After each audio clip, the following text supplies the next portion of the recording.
आपण आज मूल्यवर्धनचा एक छान उपक्रम बघणार आहे बघा. तुम्हाला गोष्टी आवडतात? गाणी आवडतात? आणखी काय आवडतं? डान्स करायला आवडतो. बरं, डान्स केला, गाणी म्हटलं की तुम्हाला काय वाटतं? आनंद वाटतो. पण आपण आज अशी गोष्ट बघणार आहोत ज्या गोष्टीचं नाव आहे इतरांना आपला राग का येतो. काय गोष्टीचं नाव?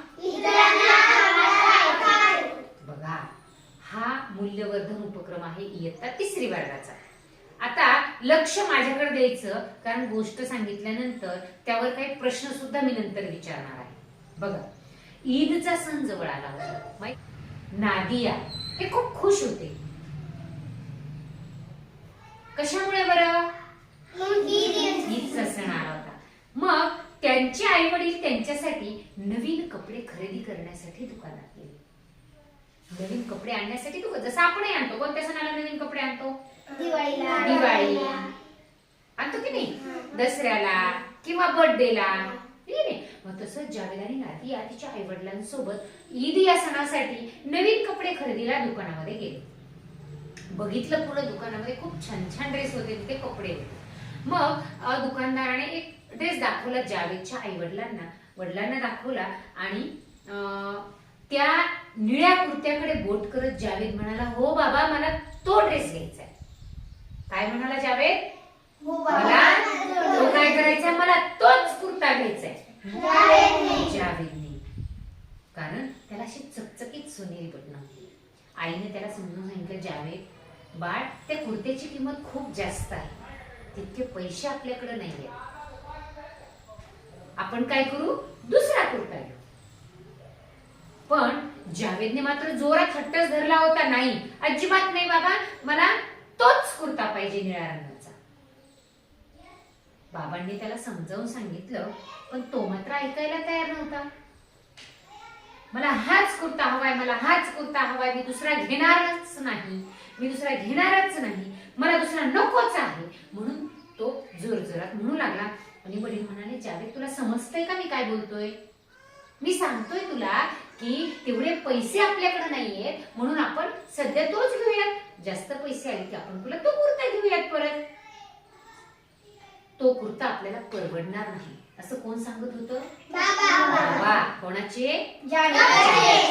बघा, जावेदला एवढा राग आला की तो तडक रागाने दुकानाच्या बाहेर गेला आणि डायरेक्ट रस्त्यावर गेला. रस्त्यावर गेल्याबरोबर डायरेक्ट गाडीचे ब्रेक दाबलेला, कचून असा ब्रेक दाबलेला, जोराचा आवाज झाला. आणि जावेदच्या वडिलांनी पाहिलं, अरे जावेद, जपून. म्हणजे काय झालेलं असं? कोणाचा? धावतच त्याचे आई वडील जावेदकडे गेले आणि सुदैवाने त्याला काहीही झालेलं नव्हतं. मग वडिलांबरोबर घाबरून गेला होता, कारण त्याच्या अंगावर जर गाडी गेली असती तर त्याच्या मनामध्ये वेगवेगळे विचार येऊ लागले. आईने त्याला असं जवळ घेतलं आणि सांगितलं, बाळ, नशिबाने तू आज छान वाचलास, असं परत कधी वागायचं नाही. त्या जर गाडीने तुला धडक दिली असती तर त्याला स्वतःला पण वाईट वाटलं. आणि जावेद म्हणाला, आई, बाबा, मी जे वागलो त्याबद्दल मला माफ करा, मी खरंच चुकलो, मी असं नको होतं करायला. बघा, जावेदच्या आईने त्याला जवळ घेतलं आणि म्हणाली, गुणी माझं बाळ, ते चल आता तुझ्यासाठी आणि या नादियासाठी छान कपडे घेऊया ईदसाठी. आवडली गोष्ट? गोष्ट समजलीये? आता यावर एक प्रश्न मी विचारणार आहे. जावेदच्या कोणत्या वागण्यामुळे पालकांना राग आला होता?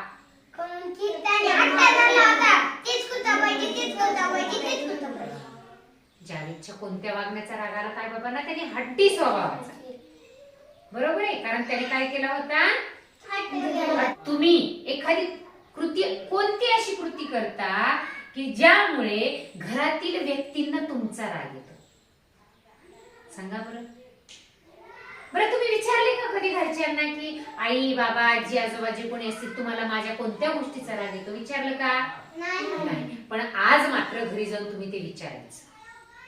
घरच्यांना विचारायचं, माझ्या कोणत्या कृतीचा तुम्हाला राग येतो बरं? मग ते तुम्हाला काय काय सांगतील ते मला उद्या तुम्ही शाळेत आल्यानंतर सांगणार. सांगाल? हो. छान.